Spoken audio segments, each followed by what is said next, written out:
సింహరాశి వారికి ఈ సంవత్సరం ఫలితాలు ఎలా ఉంటాయో తెలుసుకుందాం. ఈ సింహరాశిలో మఖ 4 పాదాలు, పుబ్బ 4 పాదాలు, ఉత్తర 1వ పాదం కలిసి సింహరాశిలో ఉంటాయి.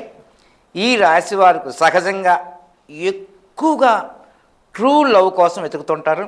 కానీ ఈ ట్రూ లవ్ అనేది వీరికి ఎప్పటికీ దొరకదు.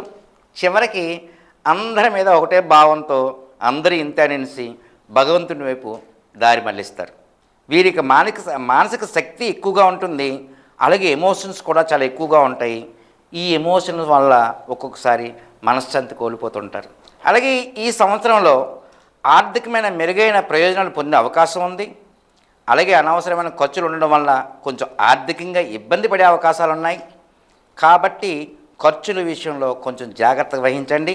కొత్తగా పెట్టుబడులు పెట్టేవారు 1-2 సార్లు ఆలోచించి పెట్టుబడి పెట్టండి. స్త్రీ కారణంగా ధన నష్టం జరిగే అవకాశం ఉంది. అందుచేత జాగ్రత్తగా వ్యవహరించండి. ఉద్యోగ వ్యాపార రంగాల్లో డెవలప్మెంట్ ఉంటుంది. నూతన వ్యాపార విధానాలు వీరికి కలిసి వస్తాయి. ఈ సంవత్సరం జీవిత భాగస్వామితో సంబంధాలు బాగానే ఉంటాయి. అలాగే కుటుంబ సమస్యలు, గొడవలు అధికమయ్యే సూచనలు ఉన్నాయి. కాబట్టి ప్రతి విషయంలో తొందరపాటుతనం పనకుండా ఉండండి. ఆరోగ్య విషయంలో జాగ్రత్త తీసుకోవాలి. మీరు ఆరోగ్యంపై ప్రత్యేక శ్రద్ధ అవసరం, లేదంటే ఇబ్బంది పడే అవకాశం ఉంటుంది. మానసిక ఒత్తిడిని తగ్గించుకోవడానికి ప్రయత్నించండి. విద్యారంగంలో అనుకూల ఫలితాలు వచ్చే అవకాశం ఉంది. కాంపిటేటివ్ ఎగ్జామ్స్లో విజయం సాధించే అవకాశాలు ఉన్నాయి. కాబట్టి విద్యార్థులందరూ కూడా ప్రయత్నించుకోవాలి. హయ్యర్ ఎడ్యుకేషన్ చేయాలనుకునే వారికి ఇది మంచి సమయం.